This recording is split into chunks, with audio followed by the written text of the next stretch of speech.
got another interesting banjo there, a little bow tie job. You want me to grab this one? Yeah. This is my favorite banjo. This is a 1963 Gibson RB250, affectionately called the bow tie, obviously because of these swanky bow tie inlays here.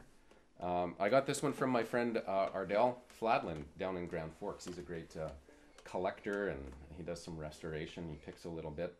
And I was in the market for a Gibson banjo, and at the time he probably had like a dozen or so in stock, and this one to me just spoke to me. It kind of frankly blew everything else away. And since I've had it, I radiused the fingerboard and did a fret job because I needed to. I was just going to ask, because I remember playing that banjo and it was radiused in a just the right way, amount to my taste as well, very, very subtle. Yeah. So my question was if that was the original neck, but I guess it was. And you just, the original neck, I love the design influence. It's like a Les Paul over here with the big block Gibson thing, and the crown Les Pauls have, and they usually have parallelograms, not the bow ties. But it's even like their electric guitar fret stock, you know, and so they went to this jumbo thing. Very non-traditional banjo stuff. So yeah, I didn't check to see if this one was in tune. Perfect. Banjos are always in tune, eh, Kelly? Should I play this one? That could be tough. Yeah.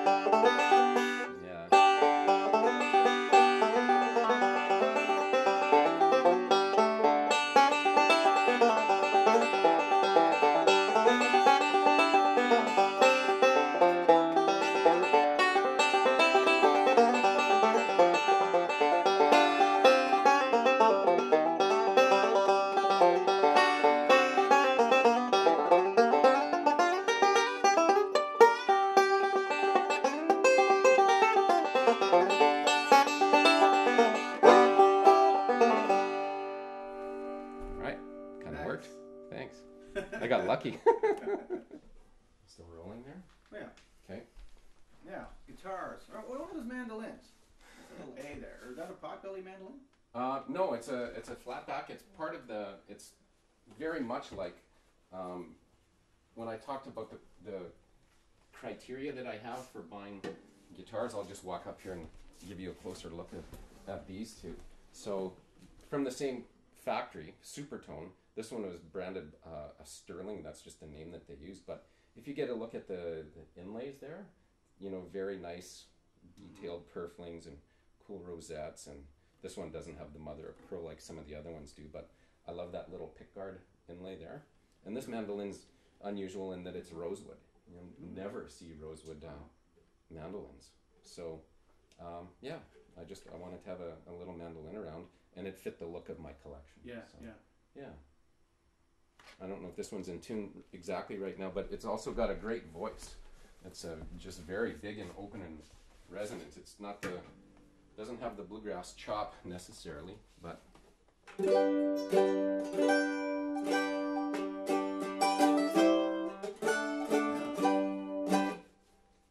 kind of neat. And that other F mandolin over there, maybe I won't grab it, but can you see the inlays from there? Yep. Yeah, you'll notice it's got the bow ties, because when I got this mandolin, I also I hated it had the dinky wee little frets on it, so I also radiused this board, and then I put some bow ties in it here just to sort of match my banjo. So I did jumbo frets and. What type of fret material are you using? I know Fred Radikoff on his Gibson's got stainless steel frets. I haven't worked with stainless. I work with the stuff you can get from Stuart McDonald or those types of shops. I know Alvin Elias also talked about the advantage of stainless, maybe in terms of tone, but it's really hard to work with. It's so much tougher, and so it's harder on your tools and files. I will try it, I'm sure. I haven't got there yet. I also buy it in bulk, so I'm still using up a bunch of different stuff that I have. I'll get this one to just tell a little story about too. It's kind of cool. This is also a Martin, and you can see it's seen better days in terms of the top. Someone took their wood burning kit to it. Exactly. Instead of making a cowboy guitar with paint and putting your name or scratching it, they actually started burning stuff. So there's like keys, old skeleton keys here, another key here, a bottle opener was here. There was a few coins. I think this is like from sardines or something. Okay. But the back was all painted. It had this terrific scripty, it said David all the way down the back. I guess David felt strongly about identifying his guitar. But it's spectacular Brazilian rosewood, this spider web effect that goes on here. So it's from the 1870s, this one. And it's called a model 2.5-17 with these actual bone buttons that are on there. This one sounds great. It's got an issue with the tuner, so it's tuned low right now just because I don't want to bring it all the way up.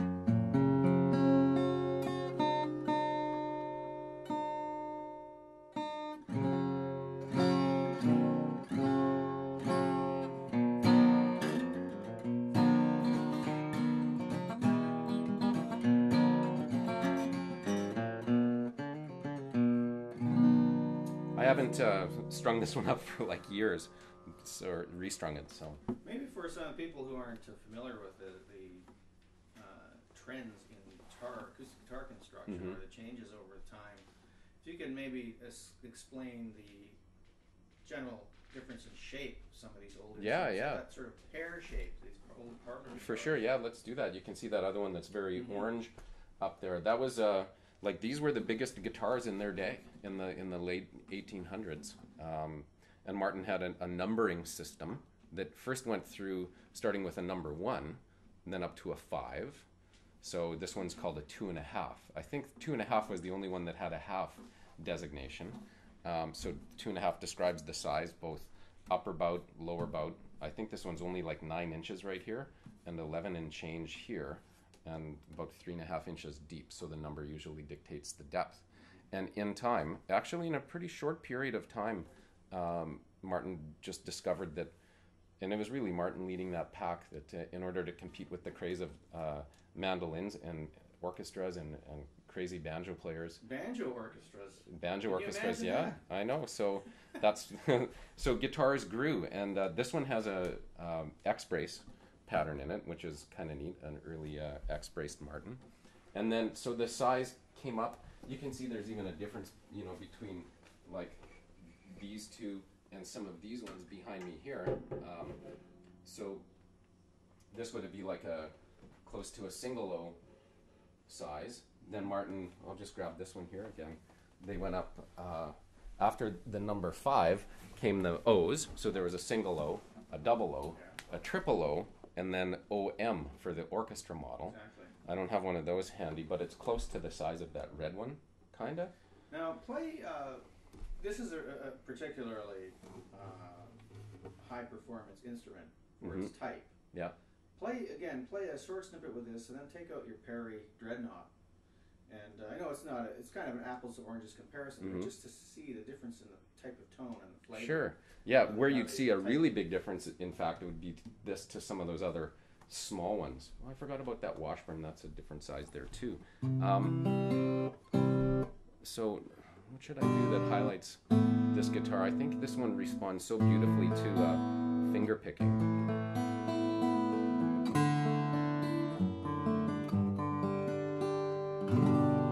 And with the tortoiseshell pick, it will bark on,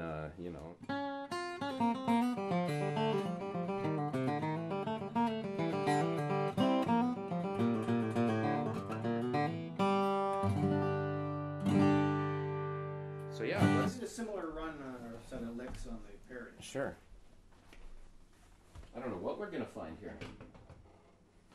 This is rosewood, where that other one's mahogany. Bigger body. Yeah. This one's copied also after a traditional Martin Dreadnought. Yeah, bigger, deeper.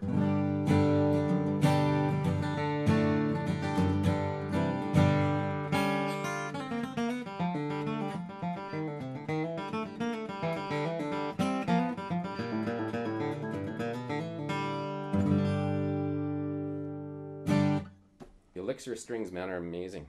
I don't change the strings very often, and it still sounds great. Helps to have a choir of guitars ringing behind you, too.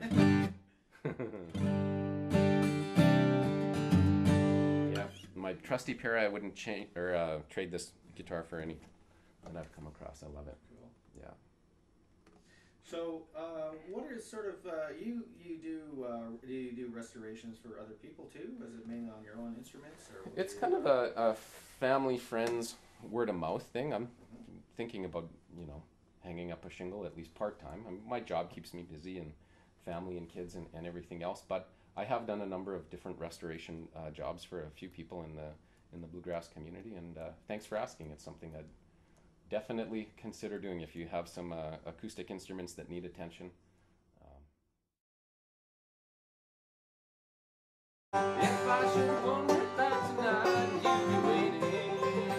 Would your arms be filled with love so tender? Would your arms be empty, dear? Would you thrill to find me here? Would you love me if I wander back tonight? Yeah, man.